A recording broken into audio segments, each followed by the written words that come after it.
Live from our 7 Tasmania studios, your nightly news with Rachel Williams begins now. Good evening, everyone. Several communities around the state faced emergency warnings today as bushfires continue to rage across Tasmania. Crews frantically battled the worst blazes from the ground and in the air in a desperate attempt to stop the flames reaching several towns. An all too familiar sight over the past few days, thick smoke bellowing from bushland as crews scramble to stem the damage. So we've got some 370 firefighters on the ground today, 31 aircraft, and they're all actively engaged in firefighting. This additional air tanker called in from Victoria this afternoon after the towns of JUDBURY, Glen Huon and LANA Vale were placed on emergency warning around midday.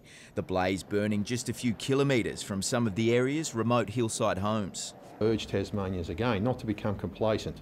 It's a moving feast, it is dynamic, so we need to be ever aware of what's going on around us. With vehicle tracks overgrown, this dozer cleared the path for ground crews to access the fire front, air support flying back and forth to make the job a bit less daunting. Aircraft don't put fires out, firefighters do. It's boots on the ground that actually ultimately put the fires out. So whilst we use aircraft to slow the progress of a fire, it is critical that we have the ground crews to back that up. An emergency warning also in place for parts of the Central Plateau, with more than 39,000 hectares affected in the region, as around 50 fires still actively burn throughout the state. More challenging fire behaviour is actually predicted later on in the week as well. And we're also got another 5 or 6 weeks of our bushfire season through February to go. Those potentially affected urged to remain on high alert, with a total fire ban in place for the entire state until 2 a.m. tomorrow morning.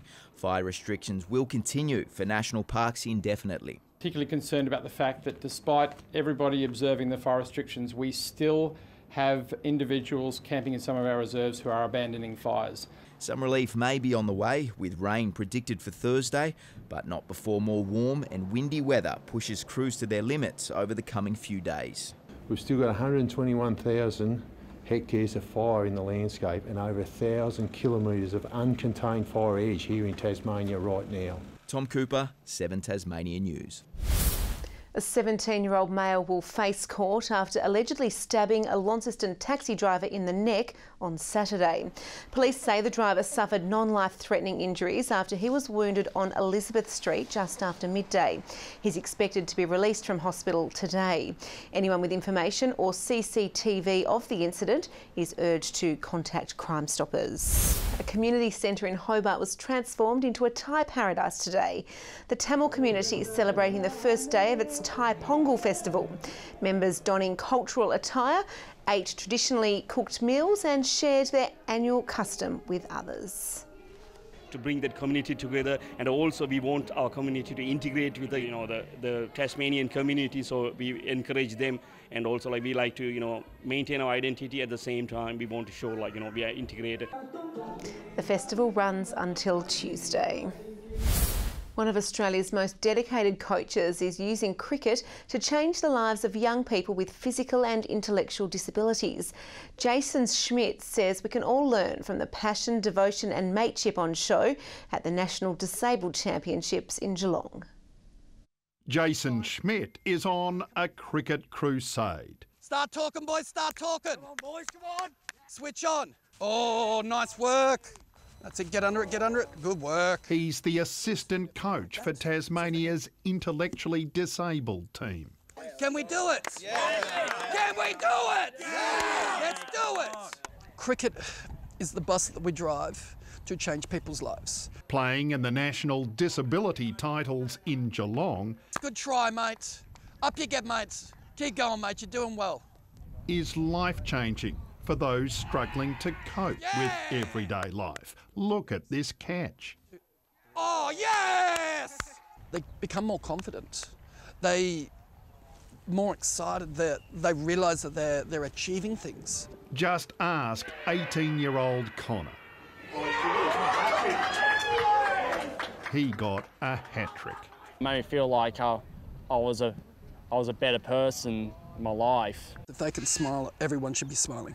Many here were bullied as kids, but now when a player hits a 4, his opponents congratulate him. You'd never see that in any other tournament, any other competition on the planet. It's the purest form. It's so supportive, so amazing. What does that tell you? That this works. Good work, Justin! According to Jason, this competition helps the players build up confidence so they can move on to mainstream cricket clubs, and that helps them integrate into the community in general. Previously, many struggled to make friends. Not now. I was really shy before I came here, and now I'm like Mr. Confident over here. You're having a bad day, you come out on this field with these guys, it puts everything in perspective. Nick McCallum, 7 News. Yeah, fantastic. Well, over 70 budding ballerinas have spent time with the stars today, taking part in a masterclass run by 2 former principal dancers with the Australian Ballet. The students also auditioning for coveted spots at Hobart and Launceston schools. This master dancer keeping time while showing the class how it's done.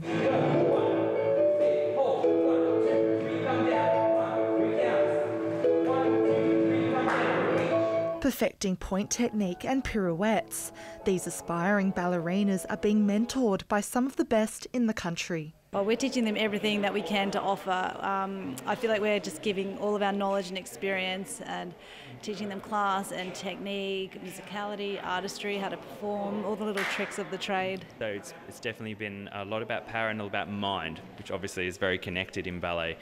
Yeah, I think we've worked them quite hard this weekend. Putting the young dancers to the test. The repertoire was quite difficult, especially when we were doing it on point, because it was lots of things that we hadn't done before, but they broke it down for us to make it a lot easier, which was really, really helpful.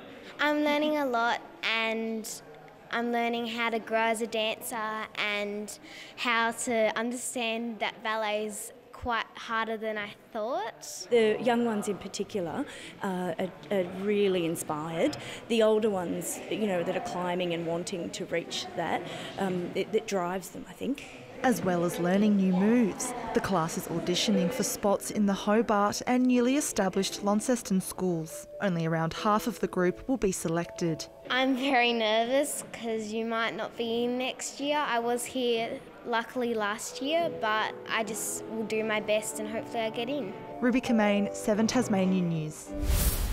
The Office of Racing Integrity is investigating an incident which saw a horse fall on a jockey in Launceston last week. Footage shows the horse Winky Dink falling onto jockey Brianna Smith before a race last Wednesday. The Tasmanian Jockeys Association has made an official complaint over a decision allowing the horse to race following the fall.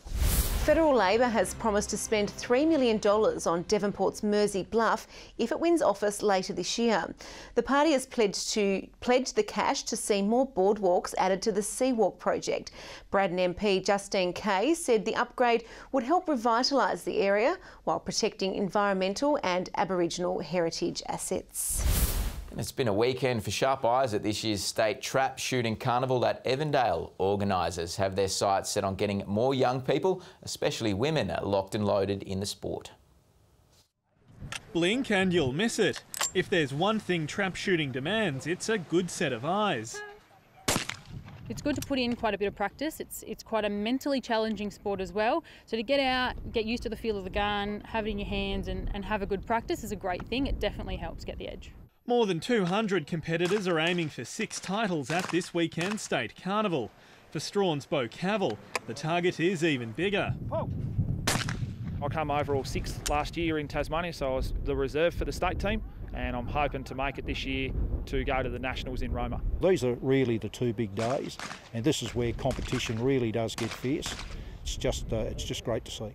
Most behind the barrel are older men, but organisers are looking to see more young people get fired up over the sport. We recognise that the future of the sport's in young people, and we're very keen to grow the sport with the younger people and encourage younger people to have a look at it and see whether or not it's something that they might be interested in. After 15 years of pulling the trigger, Kelly COOGAN says the challenge is staying focused. But everyone's going to miss on a day like today, generally at some point, because of the wind, conditions. It is inevitable, but you come out and you give it your best shot and have a great time. Sean McComish, 7 Tasmania News. Finally, in sport, they might not be the centre of attention, but the tennis court today belonged to the helping hands ahead of the Launceston International. Around 30 ball kids were put through their paces for some last-minute training drills. Just running through our last training for the day, we'll go for a bit of a walk around the centre, just make sure that they're all comfortable with where they're going. I'm honestly really excited. This is my 4th year doing Ball Kids and it's just a lot of fun, and I enjoy the company of everyone else and just getting involved and just, yeah, having heaps of fun. Day 1 of the tournament kicks off tomorrow at 10 a.m. Now for a look at today's weather. It's been a cloudy day with some showers about the west and south and smoke still lingering. Hobart reaching a top of 25 degrees, Launceston and Burnie 24, 23 in Devonport. Friendly Beaches had the state's high of 27 degrees, Maria Island 26, St Helens 25, 24 in Ouse, Flinders Island, Smithton and Grove all 23, 22 on King Island and 21 at Low Head, Liaweenie with a top of 20 degrees. The satellite shows extensive low-level cloud over western and central parts of the state, with smoke plumes evident over the Midlands and Maria Island. Zooming out, we can see a cloud band approaching Tasmania from the west. Over the mainland, there's a mid-level cloud band extending from Western Australia across South Australia and Victoria and into the Tasman Sea. Tropical cyclone Riley is moving slowly west. Tomorrow, highs will centre over the Bight and the Tasman, with a cold front lying over the Southern Ocean. Onto the waters, north to northwesterly winds reaching up to 35 knots about the southwest, swells 3 to 5 metres in the west and south. There are a few warnings in place, a gale warning between Southeast Cape and Low Rocky Point, a strong wind warning from St Helens Point to Southeast Cape and from Low Rocky Point to Sandy Cape, and a small craft wind alert for the lakes. To the forecast, it's looking to be hot and sunny in Hobart tomorrow with a top of 30 degrees, Dover 28, 31 for Ouse. Partly cloudy in the north, Launceston 25, Devonport and Scottsdale both 23 degrees. A partly cloudy day for Burnie 23, Strawn showers and also 23, 21 in Stanley. St Helens tomorrow sunny with a top of 27, Swansea 28 and 27 for Ross. UV very high to extreme across the state. Looking ahead to Tuesday, fine apart from light showers in the west. Wednesday, a fine day across the state with afternoon showers developing in the north and west. Thursday, showers statewide contracting to the west, far south and northeast in the afternoon. Looking further north tomorrow, a sunny day for Perth, Adelaide and Melbourne. Darwin, a possible storm, partly cloudy in Brisbane and a morning shower or two for Sydney. And right now we have the trifecta, Hobart, Launceston and Devonport partly cloudy and 21 degrees. Well, that's all your news for now. Thanks for joining us. Good night.